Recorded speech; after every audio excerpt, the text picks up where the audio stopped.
नमस्कार. आपण पाहत आहोत बहुजन आवाज न्यूज चॅनल. सोलापूर शहर व दक्षिण भागात ढगफुटी पाऊस, होडगी तलावाला महापूर.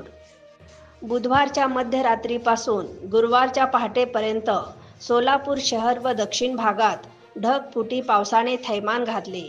यावेळी सर्वत्र पाणी वाहत होते. विशेषतः दक्षिण तालुक्यातील ग्रामीण भागातील शेतकऱ्यांचे खूप मोठ्या प्रमाणामध्ये नुकसान झाले आहे. यामध्ये कांदा लागवड, उडीद, सोयाबीन असे अनेक पिके 4 ते 5 फुटाच्या पाण्यात बुडालेले होते. तिलाठी, कनबस, आहेरवाडी, तिळेहाळ यासह अनेक गावांचा शहरापासून संपर्क तुटलेला दिसून आला. शेतकरी हे पिकांचे नुकसान झाल्यामुळे हतबल झाला आहे. खूप वर्षानंतर एवढ्या मोठ्या प्रमाणात हा पाऊस होतोय असे लोक सांगत होते. मी अनवर काजी राहणार आहेरवाडी. मी हा जो रस्त्यावर आलेला आहे हा मगरे ते कुमटा लातूर सोलापूर हा मार्ग आहे. हा पण रस्ता होडगीच्या तलावामुळे ओव्हरफ्लो झाल्यामुळे ते पाणी करत आलेला आहे आणि त्यामुळे हा रस्ता पण बंद झालेला आहे. आणि इथे जे स्थानिक लोक आहेत ते पण काही काळजीमध्ये आहेत, टेन्शनमध्ये आहेत की आता सोलापूर जायचं आणि यायचं कसं. आणि त्यात इथं प्रशासन पण अजून कोण आलं नाही. प्रशासनाची तुला आवश्यकता आहे की आलं पाहिजे, येऊन त्यांनी आपल्या शेतकऱ्यांना आणि ते गावकऱ्यांना सपोर्ट करावा.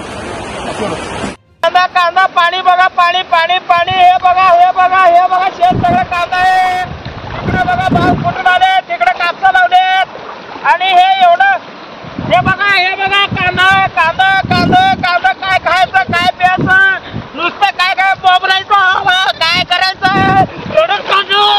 तुम्ही काय सरकार बघायचं आम्हाला काय करायचं पुढचं वाटचालसाठी आम्हाला हक्काचं नुकसान भरपाई मिळायलाच पाहिजे. नाहीतर तहसीलदार ऑफिस समोर येऊन आम्ही आत्महत्या करू शकतो. शेतकरी आज येतो. हे बघा आमचं शेत बघा, इकडे इतपत्र पाणी, इकडे बोर सगळे गेलेत, पाईप वाहून गेलेत, कापूस गेले, सगळं गेलंय. कांदा पिकले, कांदा पण गेलाय. कसं करायचंय हे पुढचं नुकसान भरपाई कोण देणार आहे. हे बघा पाणी. माननीय मुख्यमंत्री देवेंद्र फडणवीस साहेब आणि उपमुख्यमंत्री अजित पवार आणि देवेंद्र फडणवीस आणि साहेब हे तुम्हाला सांगू इच्छिता, हे शेतकऱ्याला काय बी करून आम्हाला सहकार्य मिळावा. हे बघा आमची शेत बोर वाहून गेलेत, पैपा नुकसान झाल्यात, पत्रा शेडमध्ये पाणी शिरलेत. आणि शिंदे साहेब तुम्हाला मी सांगू इच्छिता आणि सुभाष बापू देशमुख यांना बी सांगू इच्छिता, त्यांचा कार्यकर्ता आम्ही भाजपचे हे. परंतु आमच्या शेतात एवढं पाणी आलेलं आहे आता महापुरामध्ये आणि तुम्ही सगळ्यांना नुकसान भरपाई एवढं धन्यवाद. हे बोरुळ गावचं शेतकरी, बोरुळ गावचं हे बघा कांदा काढतो बघा साहेब. हे बघा हे कांदा बघा, कांदा कसं करायचं साहेब, काय खायचं आम्ही, काय करायचं. हो बाबा रे, काय काय काय काय करायचं, माती खायचं का, हे काय करायचं.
ताज्या घडामोडी जाणून घेण्यासाठी आजच बहुजन आवाज न्यूज चॅनलला लाईक, शेअर आणि सबस्क्राईब करा.